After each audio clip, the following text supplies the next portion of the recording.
अच्छा, सारी लड़ाई हुई है शुरू न्यूक्लियर को लेकर के कि ईरान को न्यूक्लियर वेपन नहीं बनाने देना है। ईरान कह रहा है मेरा सारा सामान सुरक्षित है, हमने सब पहले ही शिफ्ट कर लिया था। इन्होंने नतांज पर बॉम्बिंग किया, नतांज में उसने नाम लेकर के कहा ईरान के जनरल ने वहां कुछ है ही नहीं। लेकिन इनकी जो सबसे बड़ी साइट है, जिसको हमने कल आपको प्रोग्राम में बताया था कि ट्रंप क्यों 2 हफ्ते ले रहे हैं, क्यों वो अभी वक्त लेना चाहते हैं जंग में कूदने से पहले, उनको भरोसा नहीं है कि उनकी वायुसेना भी इस चीज जो आपकी स्क्रीन पर है फोर्डो की न्यूक्लियर साइट, यही है असली माल जो वेपन बनाने का ईरान के पास, सब इसके नीचे ही है। उनको भरोसा नहीं है कि उनके वो सबसे बड़े बॉम्ब से ये साइट जो है ये भी तबाह हो सकती है। इज नॉट श्योर, इसीलिए वो कह रहे हैं पहले आप मुझे कन्विंस कीजिए तभी मैं इस जंग के अंदर कूदूंगा। और ये एक लेटेस्ट सैटेलाइट पिक्चर है इसकी आप देख लें। ये इमेज डेट अच्छा हालांकि जनवरी की है, लेकिन अभी तक कोई हमला नहीं हुआ है फोर्डो के ऊपर। ये तो बात कंफर्म है कि इजराइल ने भी अभी तक इस साइट पर हमला नहीं किया है। ये पहाड़ों के नीचे बसा हुआ है। इसकी सबसे क्लियर सैटेलाइट इमेज अभी तक की वो आई है। इसमें आपको साफ साफ जो है वो एंट्री टनल एंट्रेंसेस वो दिखाई देते हैं। एक और पिक्चर भी आई थी कुछ साल पहले तक, ये सारा बिल्डिंग्स जो है ये ओवरग्राउंड हुआ करती थी। ये इन्होंने उसको बाद में शिफ्ट किया है नीचे, और ये अभी पूरी तरीके से अनडैमेज्ड दिखाई दे रहा है। देखिए, इजराइल को यूएस की जरूरत क्यों है? ये सिर्फ एक इसी सिचुएशन के लिए है क्योंकि इजराइल जानता है 100 मीटर नीचे अगर कुछ है और उसको मारने की, डिलीवर करने की काबिलियत अगर है तो सिर्फ यूएस के पास है। वो बम यूएस के पास है, वो जहाज यूएस के पास है, तभी तो वो ढूंढ रहा है एक साथी। लेकिन ये डेट इसकी 2013 लगती है, पुराना है। अरे 2013 मतलब इमेज के लिए हमने इसको यूज किया है सर। बिल्कुल ये बिल्कुल एक्यूरेट इमेज है। लेकिन इसमें यह कहना चाहूंगा मैं कि जो आप बात कर रहे थे ना कि जो इनके पास फोर्डो जो 300 फीट नीचे है, 5 टनल हैं, उसके अंदर ही टनल में ही उन्होंने एक ऐसा बंकर बनाया जिसमें सारा 27,000 सेंट्रीफ्यूग भी हैं। लेकिन जो आप बात कर रहे थे वो बहुत महत्वपूर्ण है। अमेरिका को अभी भी ये श्योरिटी नहीं है कि जो B-2 बॉम्बर है उसमें उन्होंने मॉडिफाई किया कि 2 GBU-57 जो कि बंकर बस्टिंग बॉम्ब है, जो कहते हैं कि 13,600 kg का है। हालांकि वो एक ही कैरी कर सकता है, उसका टोटल लोड 18 टन का है, लेकिन उन्होंने मॉडिफाई किया है कि उसको 2 ऐसे बॉम्ब्स को कैरी कर सकते हैं।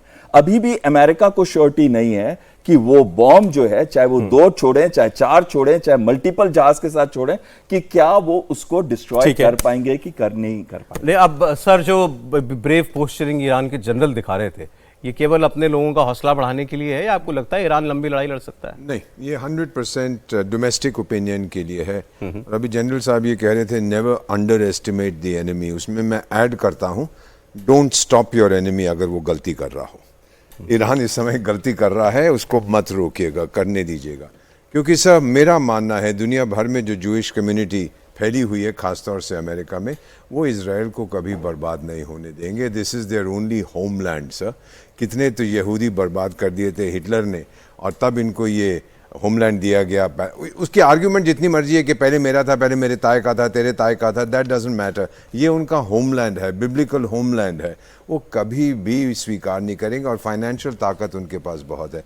मेरा अपना मानना है कि कोई भी अमेरिकन प्रेसिडेंट अगर इजराइल को अबैंडन कर देता है तो वो मिडिल ईस्ट को खो बैठा है, क्योंकि उसका मेन चौकीदार मिडिल ईस्ट में, अगर वो चाहता है ऑयल रिसोर्सेज ये वो जो भी है, वो इजराइल है और कोई नहीं है। सऊदी के पास पैसा है, हथियार भी खरीद लिए, लेकिन मैन पावर नहीं है। जो इजराइल कर सकता है वो उस एरिया में और कोई नहीं कर सकता। नहीं, लेकिन क्या ये एक ऐसी लड़ाई है और ईरान क्या ऐसा मुल्क है जिसको आप एक झटके में घुटनों पर ला सकते हैं? नहीं, लेकिन उसको गो अहेड सर।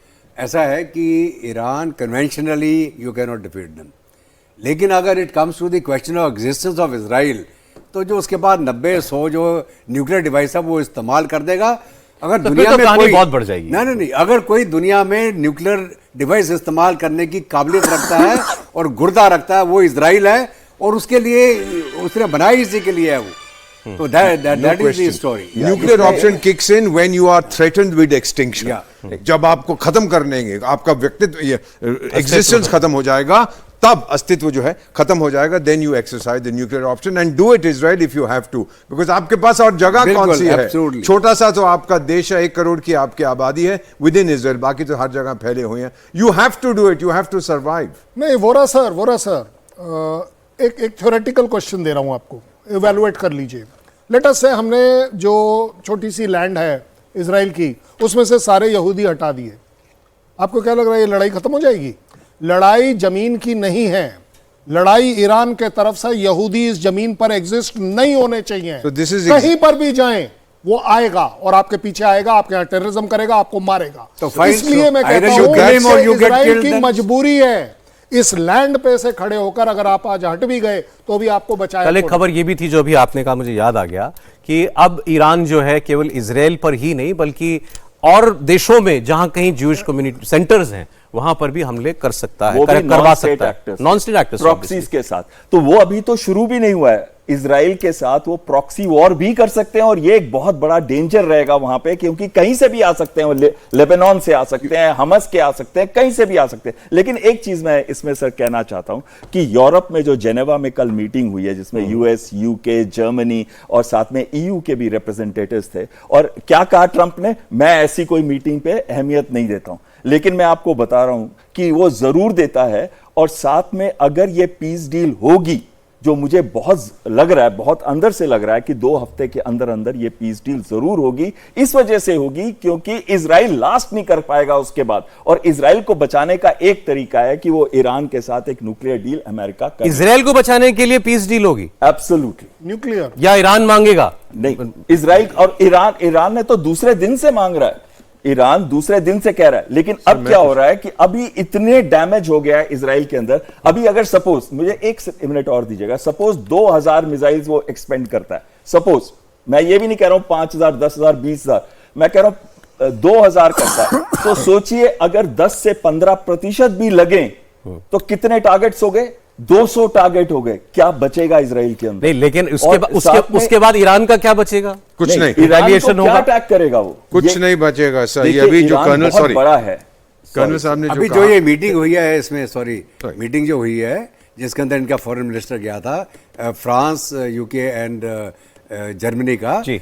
उसने बोला कि जब तक इजराइल हमला बंद ना करे और अपनी गलती ना माने कि उसने ये जंग शुरू करी और उसने बियॉन्ड, वो क्या बोलते हैं उसको, ह्यूमन राइट वायलेशन करी है, हम तब तक नहीं मानेंगे। नहीं, मैं तो ये जो बात ये कह रहे थे उसको आगे अगर बढ़ाऊं, मान लीजिए 1000 मिसाइल एक साथ लॉन्च कर दे, पहले आपके पास इतनी कैपेबिलिटी हो कि आप ये कर सके। कहना चाहता हूं सिर्फ एक चीज सौरव जी, वो ये कि जो अमेरिकन ने एस्टिमेट किया है कि इजराइल के पास इस समय सिर्फ 12 दिन के मिसाइल इंटरसेप्टर्स हैं, सिर्फ 12 दिन। सर आप कह रहे थे अगर ऐसा कुछ करेगा तो नहीं सर, बचेगा मैं नहीं। ये जो अभी कर्नल साहब कह रहे थे बिल्कुल सही है। ईरान की दुश्मनी इजराइल की टेरिटरी के साथ नहीं है, भले वो पैलेस्टीन यहूदियों के साथ है। और फिर ये जो धमकियां दे रहे हैं कि जहां पर भी यहूदी कम्युनिटी होगी अटैक करेंगे, अमेरिका में तो बहुत बड़ी है, यूरोप में बहुत बड़ी। नेतन्याहू ने क्या कहा था यूएस कांग्रेस में जब वो भाषण दिया था कुछ समय पहले, उन्होंने कहा था कि हम सिर्फ इजराइल के लिए नहीं लड़ रहे, हम आपके लिए लड़ रहे हैं, हम यूरोप के लिए लड़ रहे हैं, हम अमेरिका के लिए लड़ रहे हैं, तो मुझे वो सामग्री दो जिससे मैं ये जंग खत्म करूं।